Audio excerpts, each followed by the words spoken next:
Hey, everybody, welcome to the What is Money show.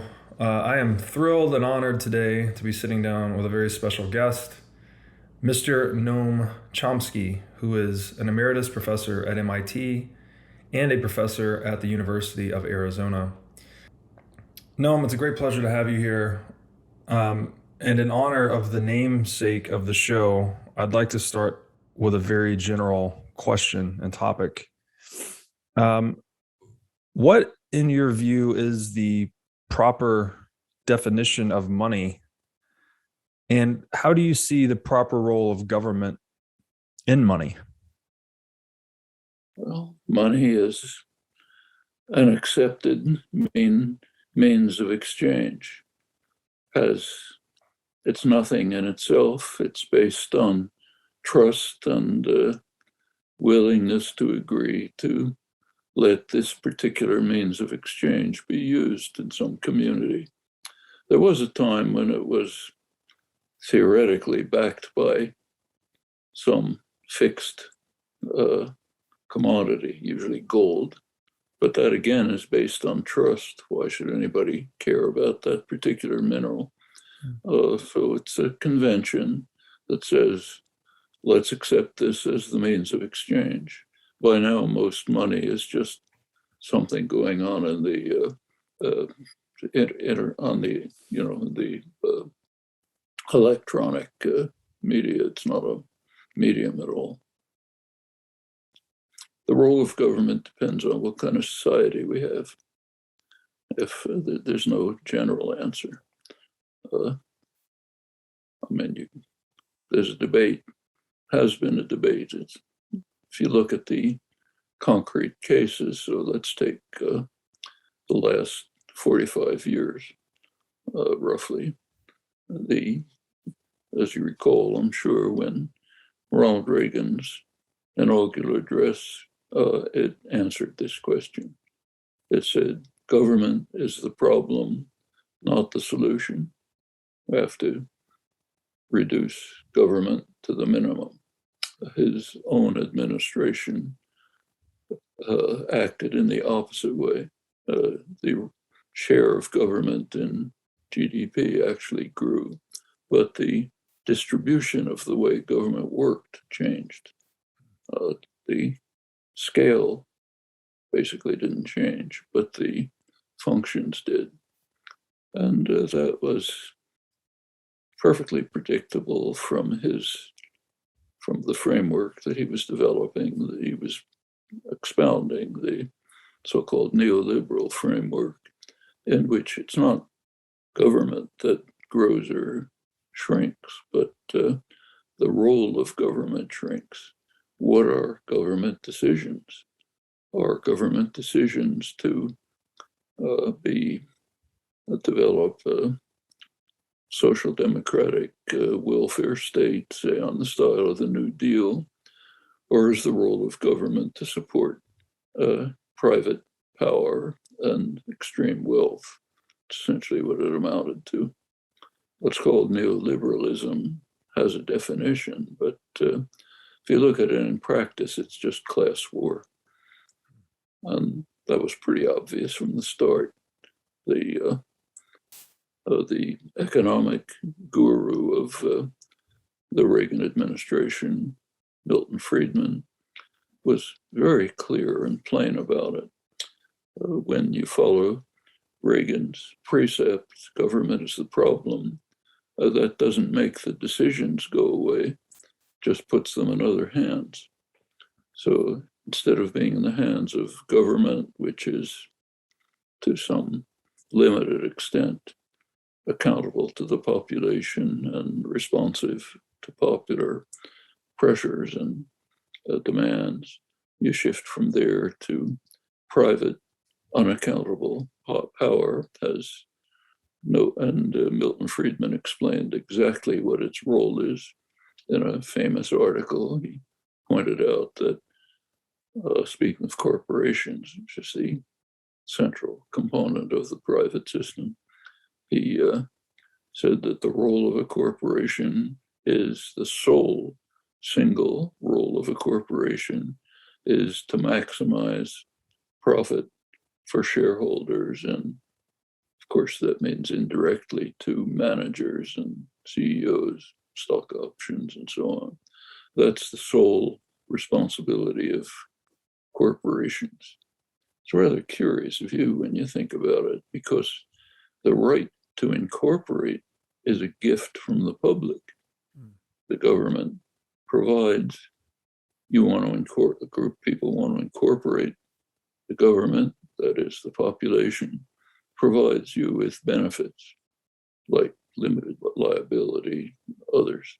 You don't want those benefits, you don't have to incorporate. It can be a partnership.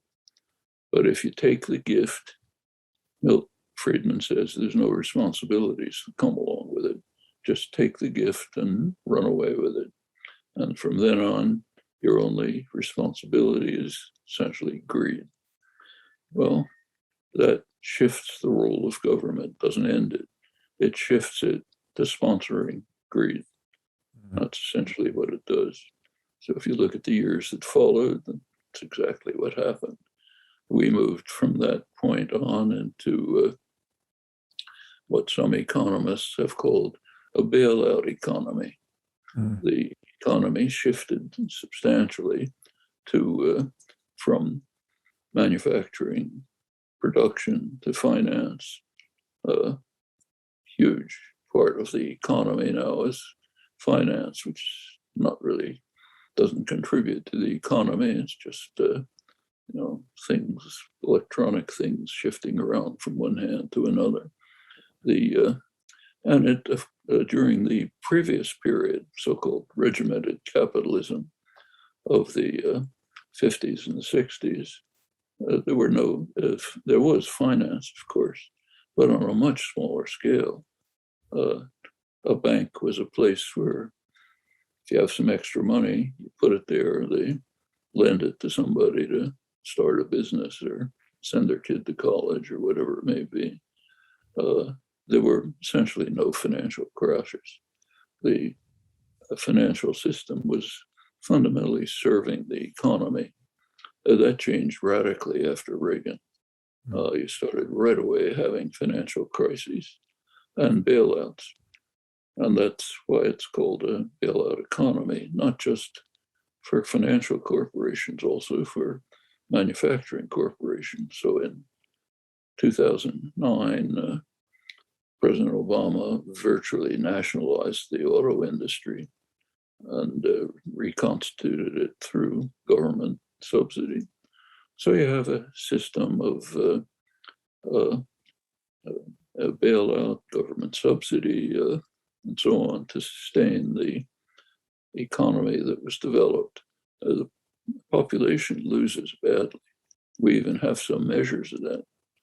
So the Rand Corporation, a highly regarded, reliable research outfit, did a couple of months ago, did a study of the amount of money that was the wealth that was transferred, their words, from the lower 90% of the income scale, the middle class, working class, the poor, transferred from them to the very top of the wealth scale, actually mostly to a 1% or even fraction of 1% of the population.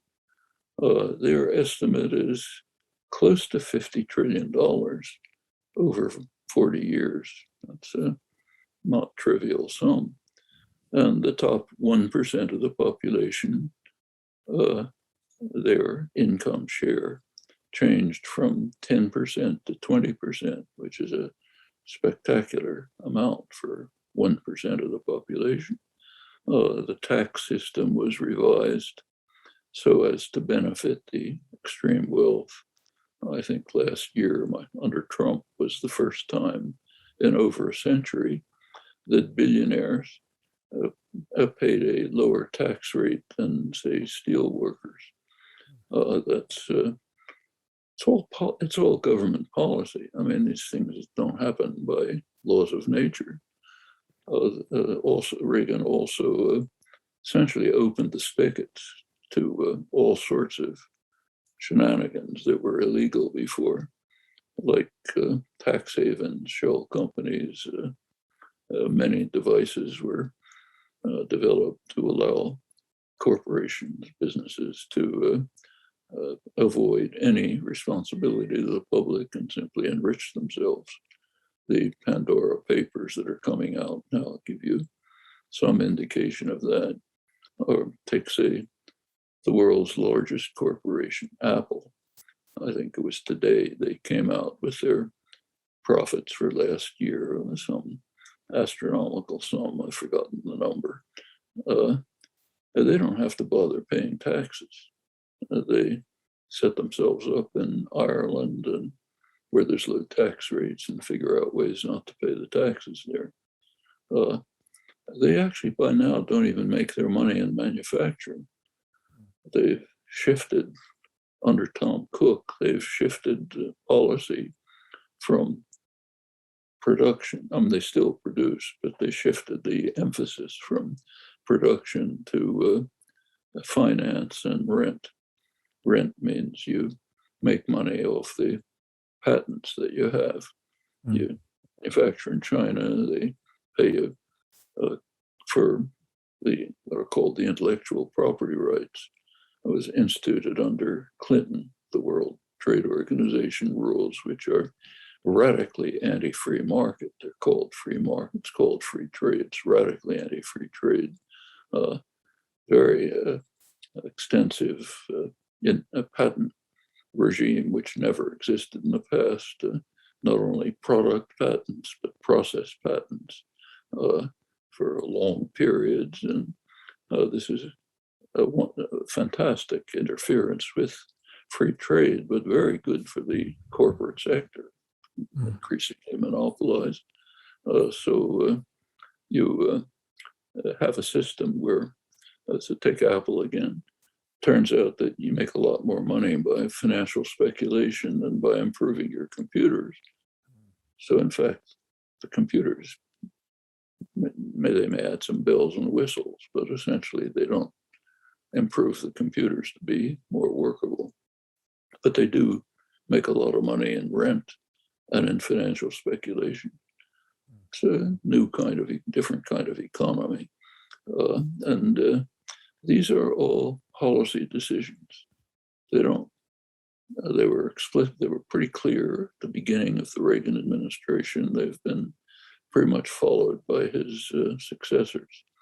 So take, say, I mentioned Clinton, but take Obama. Obama came in at the time of a major financial crisis, one of the series of crises that have taken place since the neoliberal regime was installed. Reagan actually left on a huge crisis, the housing crisis, the savings and loan crisis. Saving and loans crisis. Then Clinton left on a high-tech crisis, not as severe. And then there are others. And finally came the huge housing crisis of 2008, collapse of the housing boom, and then the financial crisis. And that was serious, almost like the Great Depression. The government had to step in with huge infusion of tax money to rescue the collapsed capitalist economy. So take Obama. When he came in, the Bush administration had just passed the TARP legislation, which was a bailout legislation. It had two parts. One part was to bail out the perpetrators of the crisis, the banks, investment firms, insurance companies that had, like AIG, all involved in predatory loans and various complex devices, derivatives of various kinds to scatter and spread the responsibility so they could make money but not take responsibility. They made a mint, and then of course it all crashed. So now you have to bail them out. That was one part of the funding. There was another part to do something for the victims, people whose homes had been foreclosed lost their jobs and so on. Well, actually, only half of the legislation was ever implemented. It was so grotesque that the Inspector General of the Treasury Department, Neil Barofsky, actually wrote a book about it, condemning what happened, several op-eds. But that's the way the system works. It's a system geared to class war, and it's been effective. $50 trillion in 40 years is not small pennies. No, not at all. And the time frame you're laying out here lines up nicely with us abolishing the gold standard internationally after the infamous Nixon shock in 1971. So perhaps I could ask you about, to what degree has going off the gold standard effectively unrestrained government deficit spending, which itself, enables governments to effectively not be accountable to citizens, or to be less accountable, and that they can just print money ad infinitum to fund these policy decisions. And it funds the bailout economy you're describing as well. So what is the role of gold, or going off the gold standard, over the past 50 years? Couldn't be maintained. It strangles the options for government to do the things it has to do. But the question is, once you free up the options, what does government do with them? And if you look over the years since Nixon, it's pretty systematic. When the Republicans come in, they create a huge deficit. Democrats follow them. They have to somehow deal with it. Dick Cheney, when Trump was blowing huge holes through the deficit, Cheney explained that Reagan taught us that deficits don't matter. In fact, Reagan created a huge deficit, but it didn't matter. He was funding the wealthy and the powerful and the military system, so that's okay. Clinton actually reduced it. Bush came in, blew it up again with his huge tax cut for the rich and war expenses. Obama kind of somewhat reduced it. This is the regular policy. The Republicans don't care. They just want to, their fundamental program, not always in the past, this is not true of Eisenhower, but the modern Republicans are basically, they have one commitment: serve the very wealthy and the corporate sector. And if that creates a huge deficit, it's no problem. Reagan taught us that deficits don't matter. So say, take the Trump years, his big tax scam, huge gift to the very wealthy in the corporate sector, stabbing everyone else in the back. Of course, that punched a hole in the deficit. There were pretenses that it was going to trickle down and increase investment and so on, but the usual pretenses, none of that happened. And notice that the Republican Party today is very explicit about it. They have the current Republican Party, McConnell's party, has established what they call Redlines for any legislation that they might consider. One of the red lines is you cannot touch the Trump tax cut. That's one. Another interesting one is you can't fund the Internal Revenue Service. It has to be defunded. There's a good reason for that. What does the IRS do? It goes after tax cheating.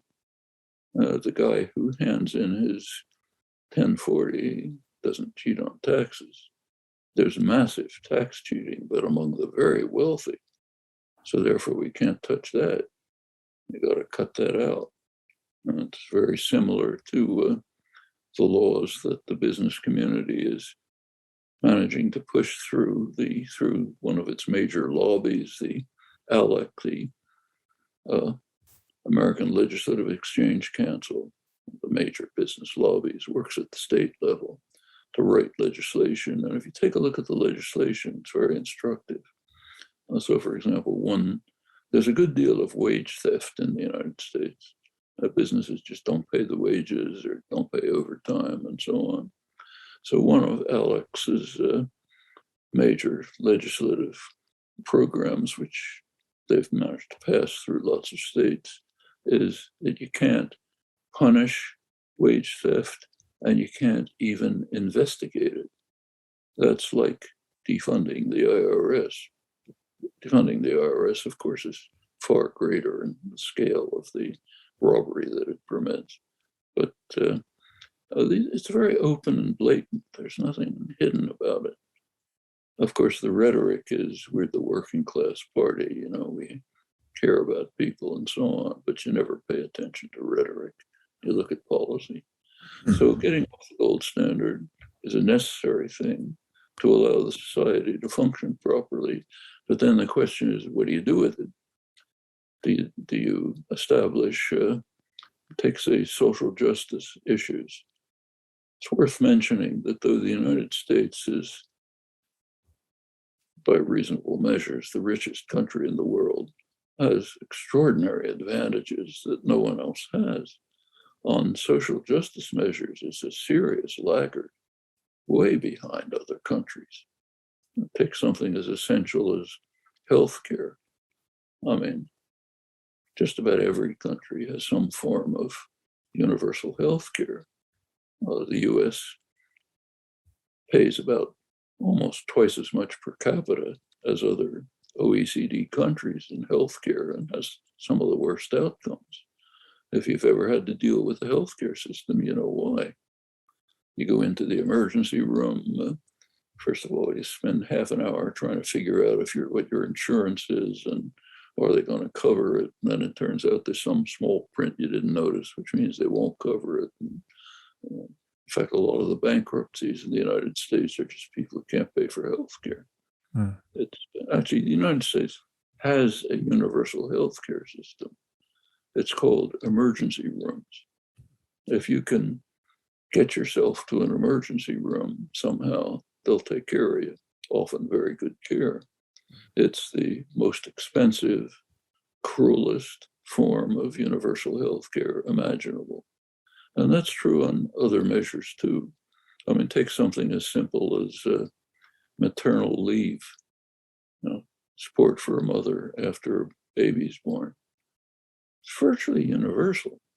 The US doesn't have any.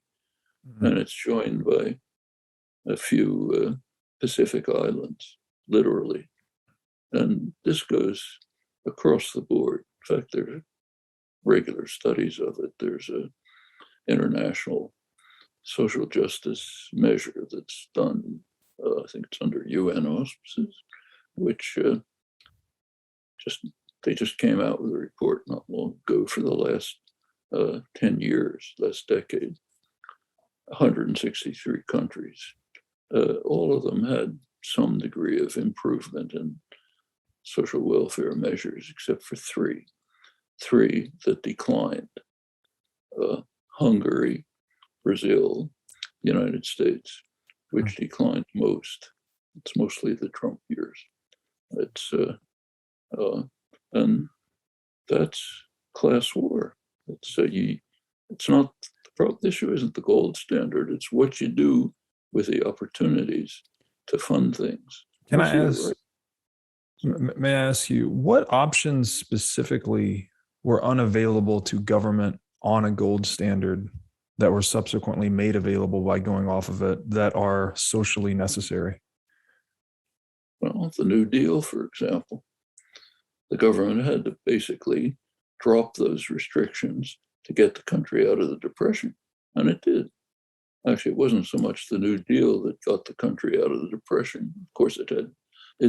It was greatly beneficial. That's my childhood. I remember it very well. My family were mostly unemployed working people. It was very beneficial to them. It didn't actually end the Depression.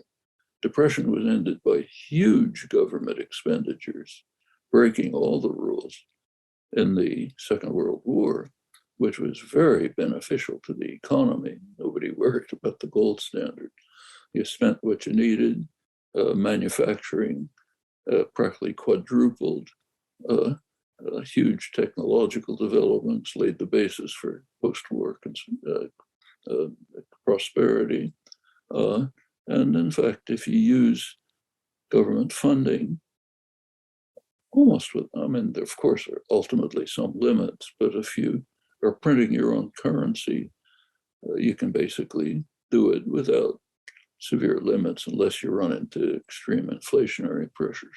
But that's all can be very beneficial to the society. Isn't that just a way of increasing the tax rate, though, on the population in a more surreptitious way? Well, the tax rates are, if you look at them, basically flat. The United States, if you look at all the taxes, not just income tax, but payroll tax, sales tax, and so on, it ends up being essentially flat across the income distribution. Now, under Trump, it's shifted. Now it's less at the top end. As I said, that's back to a century ago.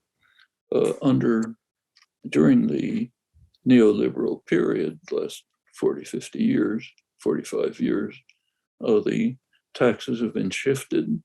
They've been reduced for the corporate, sharply reduced for corporate sector, and for the rich, which means somebody else pays the poor, or else you just pay and lower services, worse services. Because if you don't have government funding available for healthcare, maternal leave, vacations, so on and so forth, then of course people will suffer. And in fact, it's what's happened. Services, benefits for the population have significantly declined over the neoliberal years, as indeed have wages. Take, say, the minimum wage, which sets a kind of floor under wages. It's actually declined by about a third in real value during the neoliberal period. That's quite a blow to people. Real non-supervisory male workers actually have lower real wages than they had 40 years ago. But meanwhile, management salaries have just gone into the stratosphere. That's way beyond anything in history of the other countries. Well, that's policy. That's what you can do with government policy. So this seems to be all related to inflation to at least some extent, though. Inflation? Yeah, but inflation itself is a form of taxation. Well, and isn't that also driving managerial compensation packages? And that through these, they're basically able to borrow money cheap, perform stock buybacks. A lot of their compensation is based on stock options. So, but that's not because of inflation. That's in order to make money by paying yourself instead of producing. But the United States hasn't had an inflation problem since the 70s. I mean, right now there's what's called an inflation problem, but that's for very special reasons. Inflation has been very low, in fact, below Fed levels in recent years. Well, by Fed definitions, though, by CPI, which is it's not an accurate metric, let's say. Doesn't matter, whatever measure you use, inflation's been actually below 2%. Sometimes it's almost been negative. You can tell it from the way people buy and sell. But inflation hasn't been a problem. Maybe it's better to ask it this way. So since 1971, there's been a divergence between productivity and wages, as you described, real wages declining despite productivity increasing. So has that not contributed to the widening divergence of the rich and poor? Sure. As productivity, up until the late 70s, basically the New Deal period, post-New Deal period, the wages tracked productivity, as you'd expect. That broke in the late 70s. Since then, productivity increases, wages stagnated. The extra wealth produced goes into very few pockets. So sure, That increases inequality. In fact, there's pretty good evidence that the union density is a major factor in inequality. There's a recent study by Lawrence Summers and one of his associates, I've forgotten who showed pretty convincingly that as union membership declines, inequality goes up, and conversely. And it's apparently a large share, in their estimate, is a major share in the increasing inequality. And notice that that's part of the neoliberal program too. It's very anti-labor. Reagan started it off right away. Same with Thatcher in England at the same time. Their first acts were to attack labor unions, which, using what in the world are considered illegal means, like scabs, permanent replacement workers. That's a big blow at unions. It then opened the door to the corporate sector, which started to do the same. Meanwhile, the NLRB was basically neutralized. The laws weren't applied, so employers could use all sorts of illegal means to break strikes, prevent organizing. Clinton contributed to this too. So take NAFTA. NAFTA opened, among other things, it shifted employment abroad. That's part of the intent. So increases profit, reduces jobs. But it also undermined labor organizing. There's actually a study that was taken under NAFTA rules by Kate Bronfenbrenner. She's a labor historian at Cornell, which found that a large percentage, I think it might have been as much as 50% of organizing efforts were simply broken by illegal moves by corporations to threaten to move the business to Mexico if you try to organize. That's substantial. They didn't intend to move through on the threat, but it's enough to block organizing. Meanwhile, all sorts of so-called scientific methods of strike breaking have been developed. There are now businesses that specialize in how to break strikes. But most of it's illegal. But if you have a criminal state, it doesn't matter if it's illegal. Right. Let me ask, so we'll segue into that topic next, but one more question about this. So in your view, is there a connection then between the 1971 decoupling of the gold standard and the decoupling of productivity and wages? No. No connection at all? No real connection. The question was how it was going to be used. I mean, the country had an economic problem in the late 60s. It was called stagflation. But that was one reason for the break of the gold standard. But the main reason was just the country was running out of gold. Competitor right. Because we were printing too much currency. No, but that's, that had no effect on things like wages. The stagflation was for several reasons. One, there were huge expenditures to fund the war in Vietnam, Indochina wars, and there was so much resistance in the country that Johnson couldn't say institute a national mobilization. During the Second World War, there were extraordinary expenses, but they were actually good for the economy because there was imposition of a rigid system, wage price controls and so on, rationing, which the population accepted because they were committed to the war effort. As I say, I can remember that vividly. You just accepted it. You can't drive, you have to have a victory garden. You don't have all the food you want. Okay, we're doing it because we want to win the war. Huge expenses, but supported by the population. Johnson couldn't do that. Population was not in a mood to sacrifice in order to fight a war that they didn't like. So you ended up with stagflation. Well, some kind of move had to be made. It was finally made by Volcker under Carter, 1978, in a very brutal way, sent the country into a deep recession, not quite depression. And it also very much harmed other countries.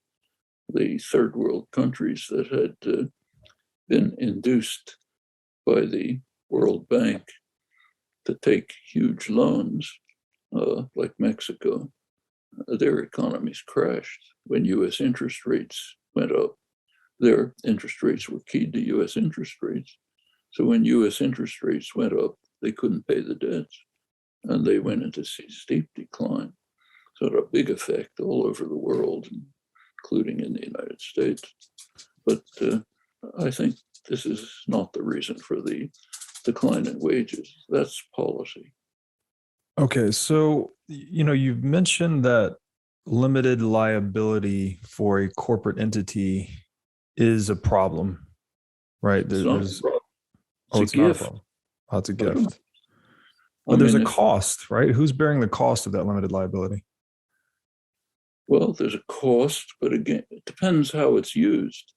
So take, say, 19th century corporations, which had limited liability. What was a corporation in 1850s? Well, it was like people in a town getting together, deciding to incorporate for a particular purpose. Let's say, build a bridge across the river. So you incorporate, you get limited liability, and enables you to accumulate capital. People don't. It means that an individual doesn't himself lose if there's a problem. So you can accumulate capital, you can carry out the job, and then you end the corporation. That's what a corporation was. Not always, but that's a large part of it. Now, the modern corporations are quite different. They're here it's not a question of whether the corporation, my own feeling is that there shouldn't be such a right, but that's a different issue. Of limited liability? Hmm? You said there should not be a right of limited liability? Well, I take the same position as basically the Republican Party under Abraham Lincoln, namely that serving a master is subordinating yourself to a master is an intolerable attack on human rights and human dignity. That was also the position of working people in the 19th century. Goes back millennia, back to Greece and Rome. But the industrial system, when it was established, imposed subordination of skilled workers, artisans, others to a master. That was bitterly fought. And as I say, it was so strenuously opposed, it was even a slogan of the Republican Party. But it finally established itself. So what we call taking a job, which was considered outrageous in the 19th century, basically means agreeing to spend most of your waking hours under the control of a tyrant. That's what it means when you have a job. Somebody else has the authority. They can tell you you're allowed to take a bathroom break at 3 p.m. You can talk to one of your friends for 5 minutes. And if you're a truck driver, you can't take a stop to get some coffee. That's subordination to tyranny. What was bitterly attacked in the 19th century finally became acceptable. I don't think it should be. And isn't the antidote to that tyranny, though, is the individual worker's option to leave, right? They don't have to subject themselves to the tyranny. Yeah, and starve. You can starve or you can subject yourself to tyranny. Actually, one of the first, to tell you an anecdote, when I was a college student, Harvard grad student, there was an invited lecture by Ludwig von Mises, the revered guru of the libertarian movement. And the thesis of the lecture was that that unemployment is the fault of the government. Mm-hmm. If you didn't have the government intruding, you wouldn't have any unemployment. And he gave a good argument. He said, let's suppose that some guy, Joe, doesn't have a job, starving, doesn't have a place to live, and he's offered a rotten, dangerous job at $1 an hour. Well, rather than starve to death, he'd take it. But then the evil government moves in and establishes conditions for employment, worker safety, a minimum wage, and all kind of intervention in the market. And therefore, poor Joe can't work and he's unemployed. So it's the fault of the government. And that basically is the libertarian position. Mm-hmm. It's the reason, for example, why von Mises was a strong supporter of fascism. If you read his classic book on liberalism back in 1927, he was in Austria then. That's a lot of it's just an ode to Mussolini. Said Mussolini's fascism had saved European civilization. It was done with the best of intentions. What Mussolini's fascism had done was destroy the labor unions, destroy social democracy, destroy independent thought. People like Gramsci were sent to prison to keep that mind from functioning, as they said. Mm-hmm. All of that was great. They will go down in history as saving civilization. Now, if you look at the Mises organization, they have an explanation of why this was okay. They say, well, von Mises thought that the block shirts would go away once they'd done their job. Yeah, fine extenuation, didn't go away. Von Mises himself could barely contain his euphoria when the proto-fascist Austrian government in 1928 crushed the vibrant labor movement by force. And there's a principle behind this. The principle is that labor unions do interfere with the market. If you have a pure market, it'll be like this guy, Joe, that I mentioned, who has a choice between starving or taking a rotten job. Then the market is functioning properly. Mm. But labor unions come in and try to give special privileges to workers, meaning if it's a very dangerous job, you have to have some protection. You have to have health, occupational standards, and you have to have a wage sufficient so you can at least, maybe feed your children a little bit. And that interferes with what's called sound economics.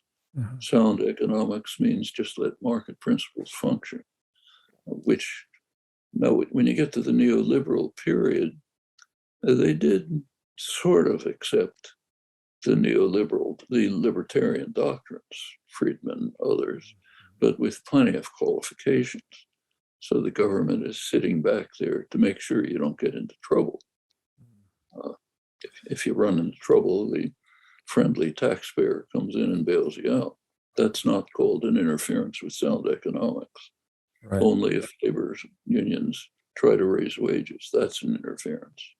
That's interesting. I've studied Mises a lot, but I hadn't heard about that, so I'll look into it. Let me ask you this question about, so presumably this gift of limited liability, the cost of that gift presumably is borne by anyone that's affected, right? If the corporation builds the bridge and the bridge collapses, the victims of the bridge collapse are not being compensated by virtue of limited liability. So they're bearing the cost of the gift. My question is, isn't printing... That's half the story. Suppose the bridge remains, then everybody benefits from the bridge. Right. So yes, you're taking a risk, but there's a benefit associated with it. Understood.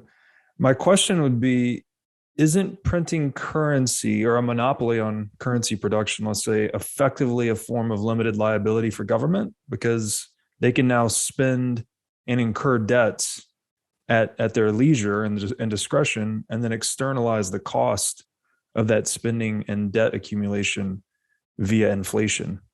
I understand. That's an interesting way to look at it.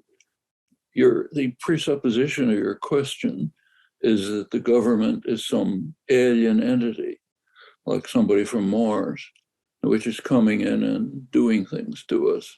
There's another view of government, that government is of, by, and for the people. It's just an institution of the people. Mm-hmm. Okay, that's another view of government. In that case, if you look at government that way, as an ideal that we should approach, then it's the people who are deciding, yes, I want to have expenditures so there'll be safe jobs, maternity leave, health care, decent conditions at schools, education, and so on. That's the community, and a bridge, and infrastructure, bridges don't collapse. That's the community that's deciding through the instrument that the community controls, called the government. Mm-hmm. Well, that's an ideal. We don't quite have that, but that's a way of looking at government, which is the opposite of holding that the government is some alien entity that is doing things that might harm us. Perhaps If we the could narrow the scope of the question to the central bank then, rather than just the government in general, because the central bank is producing currency they're unelected, right? There's no legislation that is enabling them to expand this taxation via inflation. So is the central bank effectively a limited liability corporation No, in the market central for bank. money? Well, the central bank is kind of a mixture of a quasi-political institution. The Fed chair is chosen by the executive. The members of the board are chosen by the government. Then the central bank has a pretty free authority. And that is not used to create inflation. It's used to cut back wages. That's the function of the central bank.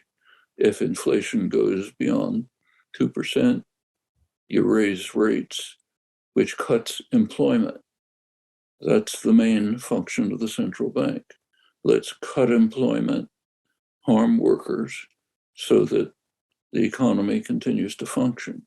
Now, if you look at the Fed, our central bank, it actually has two prime commitments.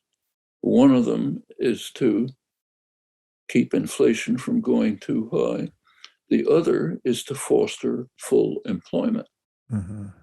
Pay much attention to the second one, Mm-hmm. but those are social, political, and economic conditions that come from the nature of the society, not from the nature of a central bank. You could have a central bank which serves both purposes. I should say, if you go back a little bit, the onset of the neoliberal assault on the population goes back a couple of years before Reagan. Started in the late Carter years, 1978. The Democrats made their last gesture towards doing something for the working class. The Humphrey Hawkins full employment bill, which was passed by Congress. President Carter who was anti-labor, he didn't veto it, but he watered it down so that it had no teeth, became basically voluntary. And that was essentially the onset of the neoliberal period. And working people understood it. There was Doug Fraser, who was the head of the UAW, United Auto Workers, in 1978, resigned from a labor management committee that Carter had established. Resignation was partly because of the watering down of the bill. And he made a very powerful, eloquent statement. He said, business is now fighting a one-sided class war against working people, the poor, most of the middle class. They've abandoned the tacit compact of the post-war years that there would be cooperation in maintaining basic, decent living standards. Business has broken with that. Now it's a one-sided class war. And that's what neoliberalism is. I gave you some measures of it, but there's more, of course. But these are largely political decisions. Even markets. Markets don't run on their own. Markets are set up by governments, and they determine how they're going to function. There's no such thing as just a market functioning by itself. In fact, if you look over history, the business classes have regularly intervened to prevent markets from functioning because they would simply destroy everything. If you allowed a market to function without constraints, everything would get total chaos and crash. So the business world has repeatedly intervened to try to pressure government, which it greatly influences, to impose market regulation, simply to keep it from imploding. Things like regulatory commissions, for example. Hey, everybody. As you've no doubt learned by watching this show, Bitcoin is the single most important asset you can own in the 21st century. And one of the most important companies in Bitcoin today is NYDIG. NYDIG's mission is to get Bitcoin into the hands of as many people as possible. One of the ways they are accomplishing this mission is by empowering banks and financial technology companies to offer their own Bitcoin products and services. As a true game changer in the industry, NYDIG is safely unlocking the power of Bitcoin for forward-thinking individuals and institutions alike.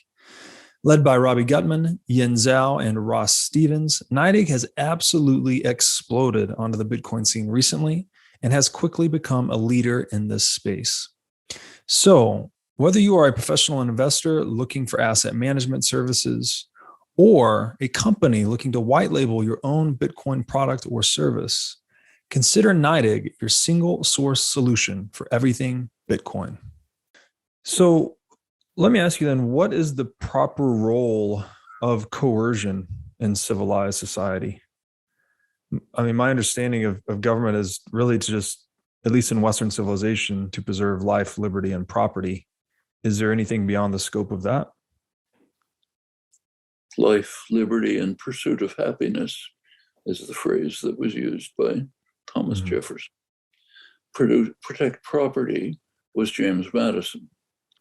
James Madison, who was the main framer of the Constitution, held that the prime responsibility of government is to protect the minority of the opulent against the majority. I'm quoting. That's how the country was set up.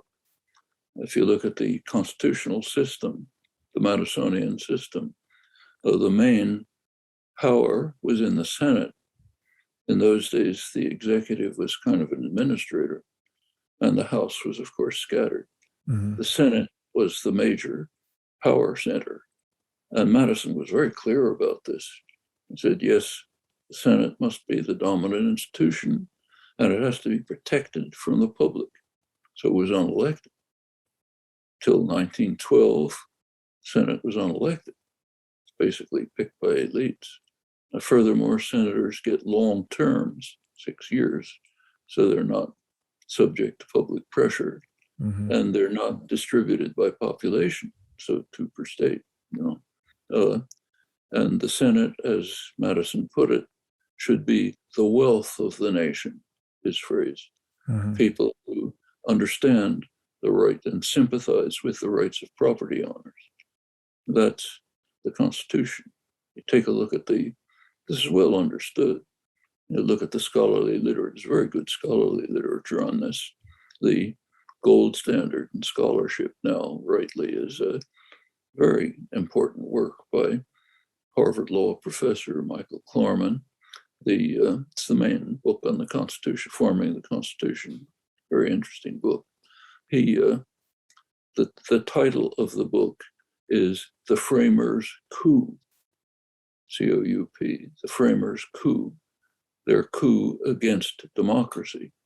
The radical farmers, the people who had served in the Revolutionary Army, they wanted democracy. The elites didn't want it. I remember who the framers were. Who was able to sit in Philadelphia for a couple of months over the summer or even get there. This is the 18th century, after all. The founders were a group of wealthy white men, mostly slave owners. Very impressive group in many ways. If you read the debates at the Constitutional Convention, they're pretty impressive. So not demeaning the individuals, but their class origins were very explicit.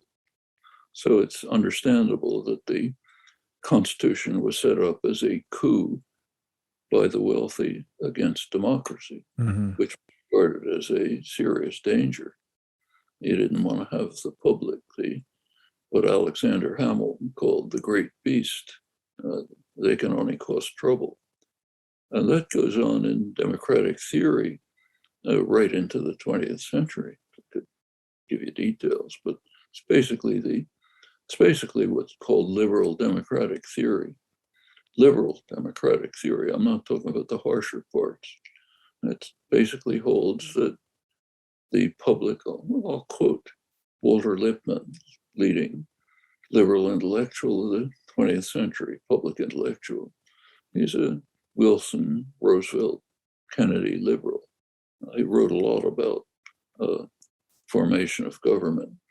His view, I'll quote it, was that the public have to be put in their place as spectators, not participants. And the responsible men, the elites, have to be protected from the roar and the trampling of the bewildered herd. Others agreed, like Reinhold Niebuhr, who's greatly respected as sometimes called the theologian of the establishment, liberal establishment. His view was that people are too stupid and ignorant, quoting, to enter into affairs of state. They have to be fed necessary illusions, emotionally potent simplifications in order to keep them in line so the responsible men can act in the public interest. You look at the foundations of political science. Take Harold Lasswell, one of the founders, also a Roosevelt liberal, says we should not be seduced by democratic dogmatisms about people being the best judges of their own interests. They're not. We are the responsible men. In the Kennedy years, they were called the technocratic, policy-oriented elite. They are the ones who understand how to do things, just keep the people out of this. And that's the United States didn't invent it. You go back to the British establishment of British democracy a century earlier, it's exactly the same. Isn't that entire concept is very anti-human freedom? The idea that someone knows what's best for you better than you know yourself as an adult. I mean, this seems to contradict the very principles of democracy itself. It's intended to predict it. Democracy was considered as a danger. There's nothing hidden about it. You read Hamilton, Madison, others, they're quite open. It goes beyond what I just said. I mean, one of the reasons actually had to do with inflation. One of the big debates during the Constitutional Convention was whether states could issue paper money. Now, that would have led to inflation. What was going on? The population wanted it. During the revolution, the population suffered badly. Country was much worse off after the victory than before. It was costly, not just in money. People in the Revolutionary Army suffered, their families suffered. Meanwhile, the speculators benefited enormously. There were speculators who lent the convention money to keep fighting the war, and they made huge profits. Well, the population wanted inflation, which benefits the debtors, harms the lenders. They wanted to wipe out the speculative gains during the Revolutionary War and benefit themselves. That was one of the big issues in the convention. And it was, paper money was blocked almost everywhere. I think Rhode Island may have kept it, but nobody else. So there seems to be perhaps this endless struggle between what free market participants are selecting for themselves and what state actors are attempting to provide structure to the market or some element of coercion to preserve peace or whatever it may be. Well, is this something we could ever overcome? Like, I'm thinking through the lens of something like Bitcoin. If the free market selects Bitcoin as money and disregards the central bank or let's say selects Bitcoin instead of the central bank, shouldn't we honor what the market is choosing? Isn't that a reflection of what most people want? No, it's not. That's a myth. The market doesn't reflect what most people want. One of the myths of libertarianism is that it's not a myth, but the misleading parts is that it solves the calculation problem. That's supposed to be a big achievement. You know about this. Economic calculation, yes. And it does solve it. But the question that's not asked is, does it solve it in a sensible way? So let's imagine a society where a small group where, say, 100 people are multi-billionaires and 1 million people are barely surviving. Well, the market solves the calculation problem by producing super yachts for the billionaires and a bag of potato chips for everyone else. Yeah, that does solve it. It even gives you Pareto equilibrium. But is that what we want? Who says the market solution is worth anything? The market solution depends on distribution of wealth. So then the alternative is some element of coercion. So who do we give the keys to coerce? It's not coercion. It's decisions by a democratic society that this is the kind of place we want to live in. Nobody's being coerced. It's, of course, people who don't want to live in a democratic society, they'll be coerced. So, for example, people who say, I don't want to stop at a red light. Okay, they're being coerced. If you don't want to live by community norms, you can call that coercion. But the question is whether a community has the right to democratically decide, here's the kind of society we want. Markets are on the side, like a democratic community might decide to use the market for informational purposes. Tells you something, gives you information that you can use for decision making. But turning the market into some holy institution is a joke. A business doesn't want it. It's never functioned. It would be totally destructive.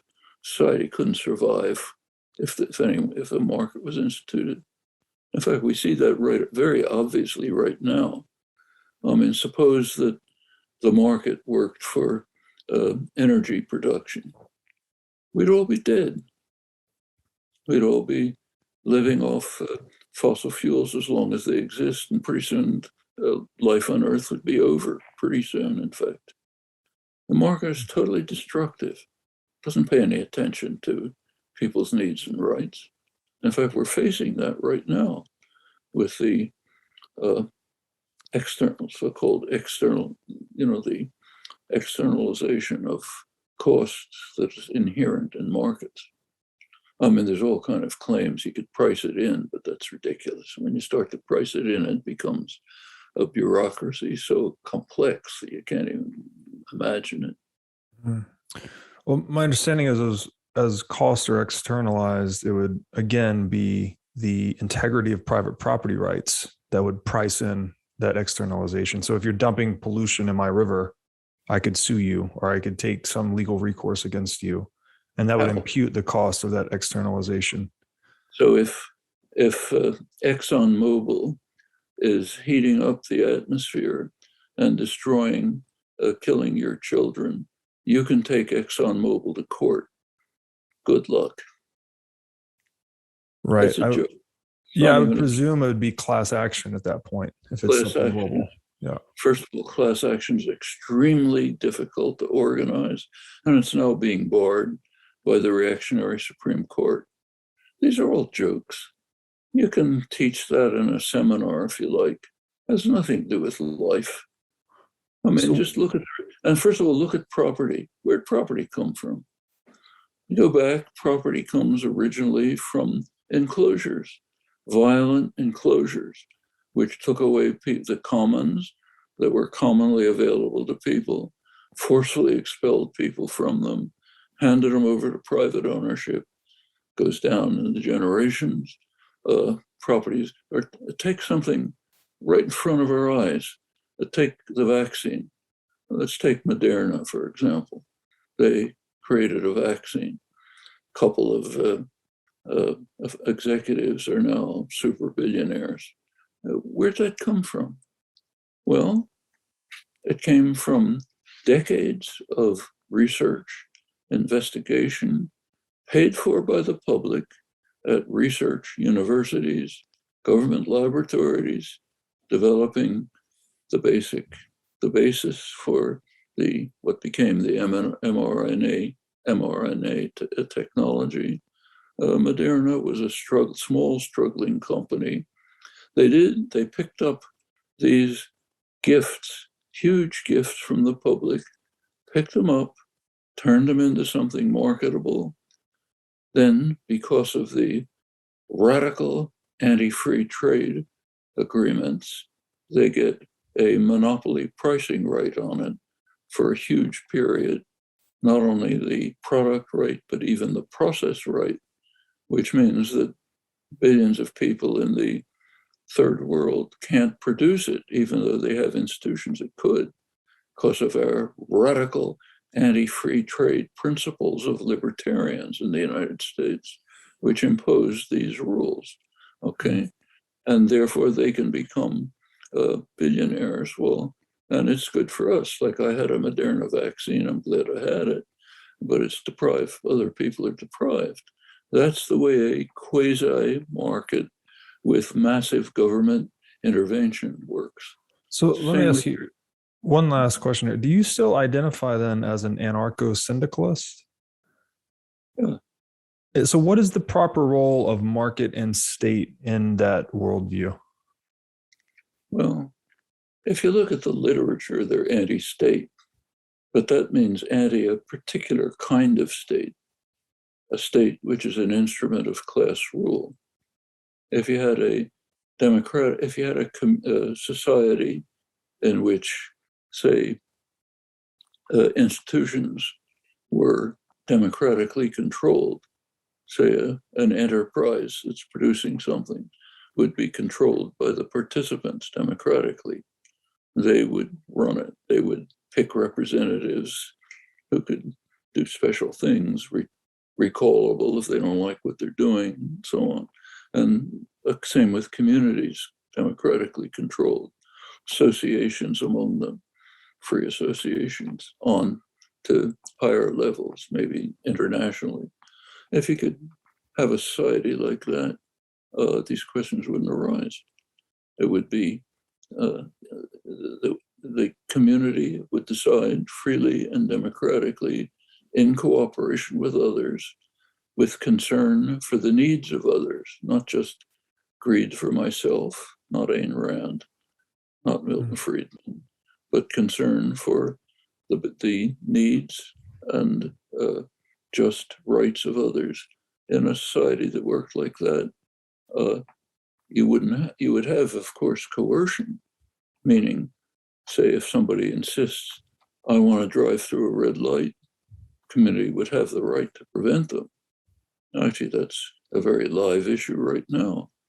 Suppose that workers in a restaurant decide that they want a safe space where they can be safe from people spreading COVID. Well, somebody says, Sarah Palin, last couple of days, I'm not going to accept that. I'm going to go into it, even though I refuse to get vaccinated and I'm infected. I don't want to. Well, in that case, I think coercion is legitimate.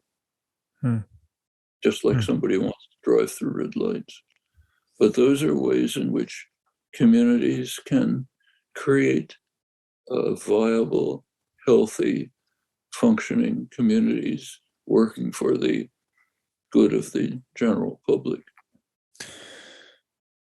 Interesting. So, okay, just one last following question. This seems like this democratically selected community environment. This sounds to me a lot like the free market, where you're actually selecting what you want by buying and selling. Right? If you buy a house, you're saying, "I want more houses." If you sell a car, "I want less cars." Yeah, how do we reconcile that then, the market to this coercive? In a free market, everyone has a vote, and the vote depends on your wealth. So if you're a billionaire, you have 1 billion votes. If you're a homeless guy in the street, you have, if you're lucky, 1 vote in the market. That's what's called a free market. Has nothing like democracy. It's the opposite of democracy. Isn't the successful entrepreneur, though, accountable to the wishes of consumers to become wealthy?